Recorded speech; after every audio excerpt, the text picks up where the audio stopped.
देश के तमाम चैनल दिखाते हैं। तुम्हें क्या दिक्कत है? महिलाओं की प्राइवेसी का हनन तब नहीं हो रहा था जब बेटियों को नंगा मणिपुर में घुमा रहे थे तुम लोग। जब महिलाओं की प्राइवेसी का हनन नहीं हो रहा था, जब देश में मेडल लाने वाली बेटी पहलवानों को दिल्ली में जंतर मंतर पर धरने में बैठना पड़ा था तुम्हारे सांसद के, तुम्हारे मंत्री के खिलाफ, तब बेटियों का हनन, महिलाओं का हनन नहीं हो रहा था।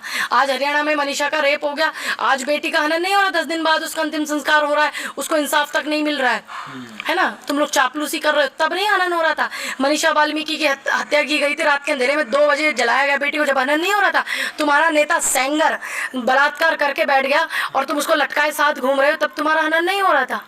तब बेटियों का हनन, महिलाओं का हनन नहीं दिख रहा था तुमको। जब नहीं दिख रहा था, 3000 से ज्यादा वीडियो प्रज्वल रेड्डी ने बनाया और उसको आज उम्र कैद की सजा हुई है और हमारे देश के प्रधानमंत्री उसके चुनाव लड़वाने के लिए जा रहे हैं, तब हनन नहीं हो रहा था। बहुमत क्यों नहीं आया सरकार का? मिली-जुली सरकार। देखिए, मिली-जुली बनी है ना।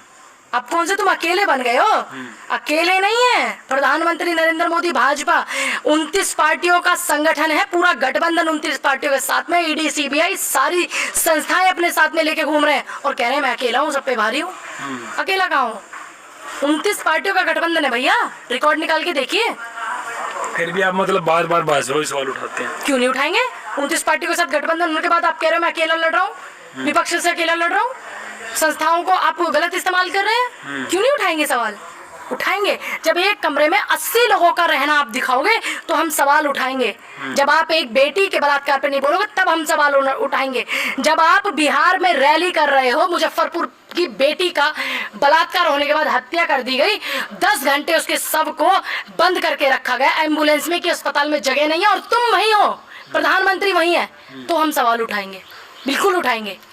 यार प्रधानमंत्री जैसा आज तक आए, लोग तारीफें कर रहे हैं। हाँ। मोदी जी वहाँ पे विकास कर रहे हैं। ये सच बात है। आज तक देश ने ऐसा प्रधानमंत्री नहीं देखा कि मरे हुए लोगों के साथ में, राहुल गांधी जी के अहो धन्य भाग कि मरे हुए लोगों के साथ में चाय पीने का मौका प्रधानमंत्री नरेंद्र मोदी जी और इलेक्शन कमीशन ने दिया।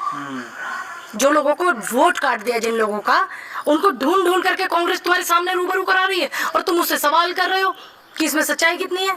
आपने नहीं देखी है वो वीडियो? राहुल गांधी ने तमाम उन लोगों के साथ में चाय पी है जिनका वोट भाजपा ने कटवाया वहाँ पे, जिनका वोट नीतीश कुमार ने कटवाया बिहार में। तो ये गलत नहीं है, आप जनता का अधिकार छीन रहे हैं। तो देखो भाई, अच्छा क्या मतलब बिहार में लगता है कि जिस तरीके से मतलब राहुल गांधी बिहार की जनता जो है राहुल गांधी की यात्रा को नहीं रोकते आप, अगर आप सही होते तो।